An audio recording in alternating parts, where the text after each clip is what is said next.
네, 안녕하세요. 애니스터디 최다 수강생의 선택, 수능력을 보는 새로운 시각 진승훈입니다. 자, 여러분 앞에 이렇게 유튜브로 만나게 되었는데요. 선생님이 지금 유튜브로 이게 앞으로 계속해서 이제 찍을 영상 중 하나가 보면 원포인트 워드 익스텐션이에요. 제목에서 볼 수 있듯이 이 워드 익스텐션, 어휘의 확장에 대한 얘기인데요. 여러분들이 이제 좀 공부를 하는 데 있어서, 지금 영어 공부를 함에 있어서 특히 선생님도 많은 질문을 받죠. 어떻게 하면 단어를 잘 외울 수 있어요? 단어 외우는 방법이 뭐예요? 이런 방법에 대한 질문을 상당히 많이 받아요. 당연히 여러분들이 외워야 됩니다. 외워야 되는데 문제는 뭐냐면 외우는 방법이 좀 중요해요. 당연히 거기에 대한 어휘를 공부하는 방법론적인 게 들어가는데 그러한 것들을 선생님이 이제 유튜브를 통해 짤막짤막하게 좀 이렇게 안내를 할 예정이에요. 뭐 길지 않은 영상이니까 여러분들이 정말 뭐 집에서 자다가 자기 전에 한번 보면서 잔다거나, 물론 이제 보다가 보면 이제 잠도 잘 오고, 그치? 금방 또 잠이 들 수도 있고요. 어쨌든, 뭐 여러분들이 짬나는 시간 틈틈이 이렇게 선생님이 올려준 영상을 잘 이용해서, 단어는 이렇게 공부하는 거구나. 어휘의 의미는 이렇게 확장시켜 나가는 거구나. 라는 것들을 좀 인식만 해도 여러분들이 수능 영어를 공부하는 데 있어서 상당히 도움이 될 거라 확신합니다. 자, 그러면 선생님이 좀 처음에 말이 길었는데 어떻게 이제 그 영상을 좀 계속해서 이제 올리게 되고 어떠한 방식으로 선생님이 설명을 할지에 대해서 지금부터 이제 시작하도록 하겠습니다. 자, 워드 익스텐션 바로 갑니다. 자, 일단 오늘 OT예요. OT가 끝나면 바로 이제 첫 번째 단어부터 들어갈 건데요. 뭐 단어의 개수는 선생님이 정하지 않았어요. 그때 좀 중요한 단어들이 좀 있으면 바로바로 선생님이 좀 올려줄 예정이고요. 여러분들은 그걸 통해서 이런 단어는 이렇게 공부하고 전체적으로 이제 단어를 좀 어떻게 내가 공부를 해 나가야 되겠는가에 대한 빨리 프레임을 짜야 돼요. 안 그러면 무작정 정말 선생님이 정말 지금 보면서 안타까운 게 뭐냐면 아무 생각 없이 단어를 막 외우는 사람들이 있어. 그러니까 번호 매겨가면서 이거는 이거는 뭐 1번은 뭐 2번은 뭐 이런 식으로 단어책을 그냥 아무런 생각 없이 그냥 암기하는, 이게 제일 나쁜 방법이에요. 그냥 암기하는 거. 모든 공부에는요 방법이 있어요. 모든 공부에는 방법이 있는데 그냥 단지 그냥 공부한다? 그러니까 여러분들이 영어 단어를 계속 외워도 까먹는 거예요. 여러분들 영어 단어를 외웠는데 금방 내일 되면 까먹어요 라는 질문을 정말 많이 받거든요. 왜 그러냐면 여러분들이 그때 봤을 때는 숏텀 메모리, 단기 기억에 딱 저장이 되잖아요. 그리고 바로 시험 보면 시험 볼 수 있죠. 하지만 그게 숏텀 메모리에서 롱텀 메모리, 즉 장기 기억으로 들어가야 되는데 가는 그 연결고리가 없는 거예요. 이해가지, 그치? 그 단기 기억에서 장기 기억으로 이 안내를 해주는 가이드 역할을 해주는 게 있어야 되는데 그게 지금 없이 여러분들이 그냥 공부하고 있으니까 내일 되면 50개를 외워도 30개를 까먹는 거야. 물론 어느 정도 까먹을 수 있습니다. 하지만 아예 기억이 안 나고 아예 새로운 거는 문제가 있는 거거든요. 그러니까 단어를 외울 때 우리가 어느 정도 조금 생각을 하면서 외우자라는 게 이 영상의 목적입니다. 아셨죠? 자, 그러면 선생님이 그런 것들을 얘기하면서 중점적으로 얘기하는 게 뭐냐면 어근이거든요. 어근과 affix 하면 접사거든요. 어근과 접사에 대한 얘기예요. 알겠지? 그치? 어근인데 이 어근 있잖아, 어근. 이 어근과 이제 접사에 대해서 얘기를 하는데 이 접사는 두 가지가 있어요. 접사는 두 가지가. 그래서 이제 뭐가 있냐면 접두사가 있고요. 접미사가 있는데, 자, 접두사는 이제 그 의미를 변화시키는 거고, 의미를 변화. 접미사는 품사의 변화예요. 자, 그래서 이 접두사와 접미사를 알면 여러분들이 이제 처음 보는 단어도 이게 이러한 뜻이구나. 처음 보는 단어도 이게 품사가 이런 거구나 라는 거를 여러분들이 충분히 인지할 수 있다는 얘기예요. 그러니까 그런 것들을 이 영상을 꾸준히 본 학생들은 충분히 가늠이 가능하고 여러분들이 단번에 그걸 파악할 수 있는 능력이 생길 거예요. 알겠죠? 그래서 선생님이 지금 얘기하고자 하는 게 지금 어근과 접사에 대해서 얘기하는 건데, 어근은요 이제 의미죠. 의미 뜻을 얘기하는 거야. 응? 그래서 하나의 어떤 단어나 그 단어에서 어근에 해당하는 부분이 있거든요. 그 의미를 가지고 있는 건 우리가 가지고 이제 접두사와 접미사를 붙여서 하나의 단어를 형성하는 것들을 배우게 될 거고, 더불어 이 단어가 이러한 뜻인데 여기까지 생각해야 되는구나 라는 것들을 여러분들이 인지할 수 있는 그러한 아마 유익한 영상이 될 거예요. 그래서 일단은 선생님이 이렇게 이제 진행을 할 거고, 어휘학습에 있어서 어근 및 접사의 효율성에 대한 근거를 좀 간단히 이제 얘기를 할 건데, 왜 얘기를 하냐면, 그럼 굳이 이렇게 배워야 합니까? 라는 것들에 대한 의문이 드는 학생들이 많기 때문에 선생님이 이거에 대한 OT를 잠깐만 할게요. 여기 보면 이제 페이퍼가 있는데, 이제 뭐 선생님이 쓴 페이퍼입니다. 뭐 자랑하는 게 아니라, 이제 선생님이 기말고사 석사과정 때 모폴로지라는 형태론 수업을 들었는데, 거기 이제 기말고사 과제로 페이퍼를 좀 쓰게 되었는데, 이게 뭐냐면 형태론은 단어의 형태를 얘기하는 걸 얘기해요. 단어의 형태가 변화하고, 이게 이런 뜻을 가지고, 이런 형태는 이런 뜻을 가지고, 뭐 이런 것들을 얘기하는 건데, 어쨌든 간에 좀 개인적으로 좀 수능의 영어에 대한 관심이 많았고, 그래서 그거에 대한 좀 이제 형태론으로 수능 영어를 좀 접근했을 때 과연 이게 좀 효율적인 접근이 될까라는 생각을 좀 많이 했었고요. 그래서 수험생들이 과연 이제 효과적으로 배울 수 있을까에 대한 이제 객관적인 자료를 좀 조사를 하고 싶었어요. 그래서 이걸 조금 뭐 연구라기보다 이제 조사인데, 가벼운 조사를 했는데, 하다 보니까 정말 역시 품사나 접두사나 접미사 어근을 가지고 공부하는 게 확실히 효율적이구나라는 것을 이제 결론으로 이제 선생님이 내렸는데, 그 과정을 잠깐 보여줄게요. 일단 이론적 백그라운드를 보면 왜 어근과 접사로 배워야 하는가에 대한 그 배경을 보면요, 우리가 이제 7차 교육과정으로 갑니다. 7차 교육과정으로 가면요, 7차 교육과정으로 가면서 어휘의 수가 급증합니다.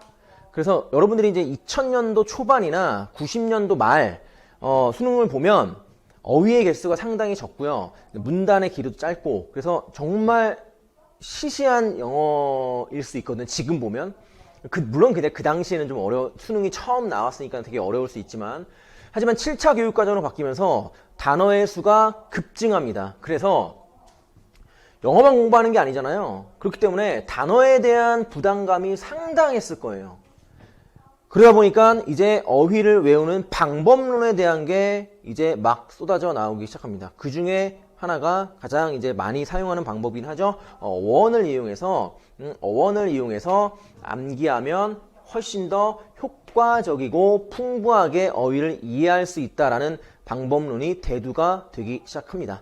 자, 이것은 선생님이 생각했을 때 우리가 우리말을 배울 때 한자를 이해하면 우리가 풍부하게 어휘를 공부할 수 있는 것처럼 영어도 어원을 이용해서 배우면 상당히 풍부하게 단어를 좀 이해할 수 있지 않을까라는 생각이 들었고요. 실제 지금 수능에 이제 영어가 점점 난이도가 어려워지면서 이 어휘에 대한 뉘앙스적인 이해가 안 되면 지문을 이해하는데 상당히 곤욕스럽거든요. 그러니까 그러한 것들을 여러분들이 어원을 통해서 충분히 처리가 가능할 거라 생각하고요. 충분히 그게 가능합니다. 알겠죠? 자, 좀 약간 연구 범위를 조금 이제 수능에 좀 초점을 맞췄어요. 그래서 연구 범위를 이제 수능 어휘를 초점을 맞춰서 좀 조사를 했고요. 이제 그러면 어근과 접사를 이용하여 학습할 수 있는 어휘가 어느 정도 비중을 차지하는가가 좀 상당히 궁금했고, 그래서 그것들을 이제 좀 조사를 하기 시작했습니다. 그럼 가장 조사하기 쉬운 단어들은 빈출어이죠. 그래서 일단은 그렇죠, 빈출어휘를 이제 이용해서 선생님이 좀 조사를 했고요. 보통 이제 그걸 조사하다 보니까 이제 영어는 순수 25%, 순수 어휘는 25%밖에 안 되거든요. 이제 전체는 75%는 이제 뭐 프랑스나 그리스어를 이제 차용된, 그렇죠, 라틴어랑 차용된 언어가 대부분이고, 그래서 여러분들 보면 접두사, 접미사를 배운 사람 알겠지만 뭐 예를 들어 뭐 부정의 의미가 여러 가지가 있잖아요. 하나만 있는 게 아니라 그게 이제 라틴어에서 차용된 거, 프랑스어에서 차용된 거, 그리스어에서 차용된 게 여러 가지가 섞여 있기 때문에 그래서 뭐 부정을 나타내는 접두사가 여러 가지가 있는 거예요. 어쨌든 간에 75%는요 어원을 빌려와서 변형하고 가공된 거다라는 것들을 여러분들이 좀 인식을 하면 그래서 이렇게 좀 같은 뜻을 가지고 있는 단어들이 많구나라는 것을 좀 생각할 수 있을 거예요. 그래서 이제 그거를 좀 더 확대를 해서요 가장 빈도수가 높은 어휘를 추려서 어근과 접사의 활용이 어느 정도인지 살펴봤는데요. 여기 보면 이제 뭐 보일지 모르겠지만 cried라는 단어가요 believe의 의미잖아, 그쵸? believe의 의미인데 요 cried라는 단어를 사용해서 나온 수능 어휘가 상당히 많았죠.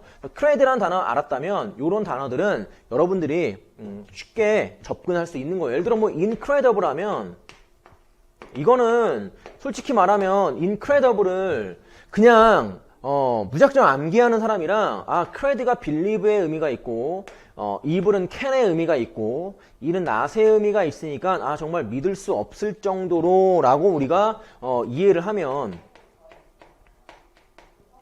믿을 수 없을 정도인 이런 뜻이잖아, 그쵸? 정말 믿을 수 없을 정도인 정말로 incredible 정말 믿을 수 없을 정도야 라는 어떤 느낌을 가지고 있는 단어인데 이 단어를 그냥 암기하는 거랑 이런 식으로 의미를 제대로 인지하고 암기하는 학생이랑은 완전히 다르죠, 그쵸? 그래서 그것들을 살펴봤어요. 살펴봤더니 상당히 많더라고. 빈도 최다 그 빈도 어휘를 선생님이 좀 확인을 하고 봤더니 상당히 그런 어휘들이 많았다. 알겠죠? 그렇기 때문에 결론은 어떻게 내렸냐? 결국에 이제 실질적으로 우리가 영어 어휘를 배우는 데 있어서 기본적인 암기가 당연히 중요해요. 하지만 우리가 원리를 이용해서 암기를 하면 장기 기억, 앞에서도 얘기했지만 롱텀 메모리로 많이 금방 가서 거기 딱 정착을 하는 거예요. 여러분들이 이제 단어를 딱 보면 단기 기억에서 출발하잖아요. 그래서 그걸 인식을 하고 있다가 그게 장기 기억으로 넘어가는 거거든. 알겠죠? 그래서 이러한 체계적인 방법을 이용하여 바람직한 영어 학습 방법을 알려주고자 선생님이 이 영상을 기획을 하게 됐고, 개인적으로 요거는 이제 선생님이 특강에서도 많이 활용하는 책이긴 한데, 책에서도 이제 소개를 하는 건 한데, 그 중에 이제 정말 엑기스, 좀 필수적인 것들을 선생님이 지금부터 소개를 하려고 해요. 아셨죠? 자, OT는 여기서 좀 마무리를 하고요. 오늘 단어 하나만, 그러면 이제 여러분들이 어떻게 해야 영어 어휘를 효과적으로 공부를 할 수 있을까에 대한 단어 하나를 이제 오늘 소개를 하고 마무리를 할게요. 자, 앞에서도 얘기했지만 어휘는 선 이해 후 암기다. 기본적으로 여러분들이 이해를 하고 암기를 하면요 쉽게 접근할 수 있습니다. 자, inform이란 단어인데 선생님 inform이란 단어 정말 쉽잖아요. 근데 여러분들 inform이란 단어를 정확히 알고 있어요? inform은 알리다야. 알리다. 자, 여기서부터 시작합니다. 자, 그래서 우리가 가장 많이 알고 있는 게 information이에요. 자, 그래서 뭐가 나오냐면 information이 나와요. 자, 그럼 information은 잘 봐. 품사가 변화가 되죠. ION을 끝나잖아. ION 끝나면 명사가 돼. 명사가. 그래서 이게 명사로 변해요. 이게 정보가 되는 거야. 알겠지? 이게 가니? 정보를 알리는 거니까. 됐니? 연결을 시켜야 돼. 여기서 여기로 연결을 시키라고. 그냥 외우지 말고 여기서 연결을 시켜야 돼요. 자, 잘 봐. 이제부터 informative가 돼요. informative. 자, 이제 이런 단어를 여러분들이 처리하기 힘들다고. 일단 IV를 끝나면 형용사입니다. 형용사로 변해. 품사가 아까 말했지만 접두사와 전미사 같이 가는 거야. 이제 여러분들이 나올 때마다 체킹하고 암기하면 돼요. 접두사, 전미사는. 자, 형용사로서 자, 알리다잖아. 그치? 뭔가를 계속 알려준다는 느낌이에요. 그래서 유익한이라는 뜻이에요. 유익한. 자, 지금 이 알리다와 정보와 유익한은 다 연결되고 있는 게 느껴져야 돼요. 알겠죠? 그쵸? 그래야 어휘 공부하기 쉬워. 자, 그 다음에 informed라는 단어가 나와요. 자, 이 단어가 정말 중요한데 수능에 직결되는 단어인데 informed. 자, 이제부터 요 단어 ed가 들어가면 이게 PP 형태거든. PP 형태. PP 형태는 뭐뭐이 된 이란 뜻이잖아. 그치? 그러면 이미 내가 정보가 나한테 다 알려진 거야. 됐니? 정보가 나한테 다 알려진 거니까. 자, 내가 다 알고 있는 상태가 됩니다. 그래서 이게 뭐냐면 형용사로서 PP는 형사니까 내가 뭔가를 다 알고 있는 상태에 박식한이라는 뜻이 나와요. 박식한.